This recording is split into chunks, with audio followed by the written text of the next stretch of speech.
Tactique du diable, de C.S. Lewis. Lettre 14. Mon cher Wormwood, la chose qui m'inquiète le plus dans ton dernier rapport sur ton protégé, c'est que, cette fois-ci, il ne semble plus prendre de bonnes résolutions comme lors de sa conversion. Si je comprends bien, il ne fait plus de grandes promesses de vie vertueuse. Tim s'attend même plus à être en état de grâce pour le reste de ses jours. Tout ce qu'il espère, c'est d'obtenir à chaque heure de chaque jour les forces nécessaires pour surmonter la tentation. Tout ceci est très mauvais. Je ne vois qu'une seule chose à faire pour le moment. Ton protégé est devenu humble. As-tu attiré son attention sur ce fait? Toutes les vertus deviennent moins redoutables pour nous dès qu'un homme en a pris conscience, et cela est particulièrement vrai de l'humilité. Attrape-le au moment où il est vraiment pauvre en esprit, et souffle-lui à l'oreille la réflexion flatteuse. Pardi, me voilà devenu humble. Et tu verras, presque instantanément, l'orgueil qu'il tire de son humilité, faire son apparition.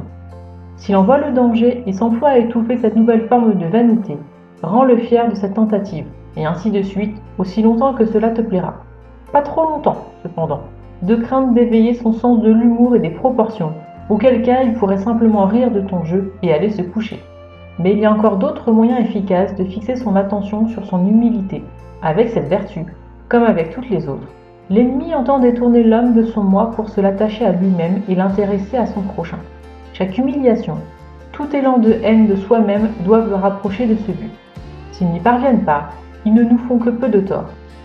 Ils peuvent même nous faire du bien, si l'homme continue à se préoccuper uniquement de lui-même et surtout si le mépris de soi-même engendre le mépris des autres et, de ce fait, la mélancolie, le cynisme et la cruauté.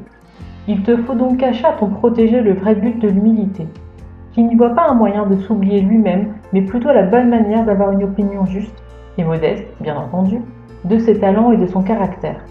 D'après ce que tu m'écris, il doit avoir certains dons. Inculque-lui l'idée que l'humilité consiste à essayer de croire que ces dons ont, en réalité, moins de valeur qu'ils ne leur en attribuent. Bien sûr qu'ils en ont moins, mais là n'est pas la question. Voici ce dont il s'agit. Il faut qu'il tienne à une opinion, non pas parce qu'elle est vraie, mais pour une toute autre raison.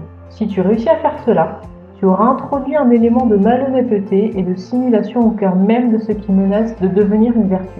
Par cette méthode, des milliers d'hommes ont été amenés à penser que l'humilité consiste pour une jolie femme à se croire laide et pour un homme intelligent à se prendre pour un imbécile. Comme ce dont ils s'efforcent de se persuader manifestement absurde, ils n'y parviennent jamais tout à fait, ce qui nous donne l'occasion de faire graviter leurs pensées constamment autour d'eux-mêmes dans un effort pour réaliser l'impossible. Pour parer le coup de l'ennemi, il faut connaître ses objectifs.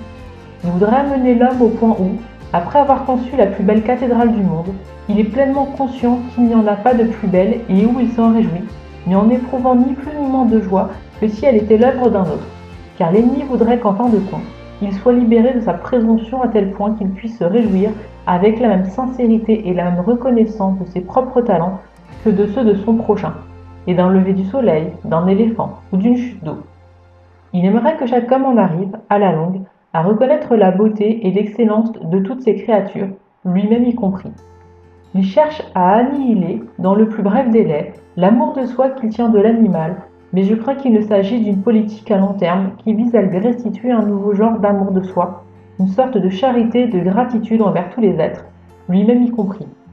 Une fois qu'il aura appris à aimer son prochain comme lui-même, il sera en droit de s'aimer lui-même comme son prochain. Car nous ne devons jamais oublier ce trait de caractère de l'ennemi, inexplicable et répugnant entre tous. Il aime vraiment les bipèdes sans poils qu'il a créés et leur restitue toujours de la main droite ce qu'il leur a retiré de la gauche. Par conséquent, il fait tout son possible pour détourner complètement l'attention de l'homme de sa propre valeur.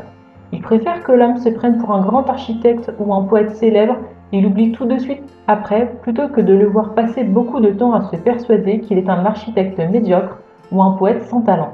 De ce fait, tu peux t'attendre à ce que tes tentatives pour inspirer à ton protégé des sentiments de vanité ou de fausse modestie soient contrecarrées par l'ennemi qui se chargera de lui rappeler qu'il n'est point besoin pour l'homme d'avoir une opinion sur ses propres talents, étant donné qu'il peut fort bien continuer à augmenter leur rendement sans avoir à décider quelle sera la niche particulière qu'occupera son buste dans le temple de la gloire.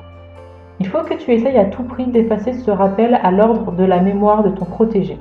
De son côté, l'ennemi fera tout en son pouvoir pour rendre concrète dans son esprit cet article de foi que ces gens professent tous de leurs lèvres, mais qu'ils arrivent difficilement à accorder avec leurs sentiments.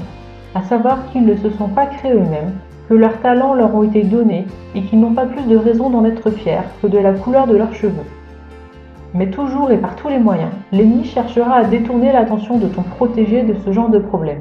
Et toi, tu t'efforceras de l'y fixer. Selon l'ennemi, il ne doit même pas trop penser à ses péchés. Une fois qu'il s'en est repenti, plus vite il s'en détournera, plus grande sera la joie de l'ennemi. Ton oncle affectionné, Screwtape.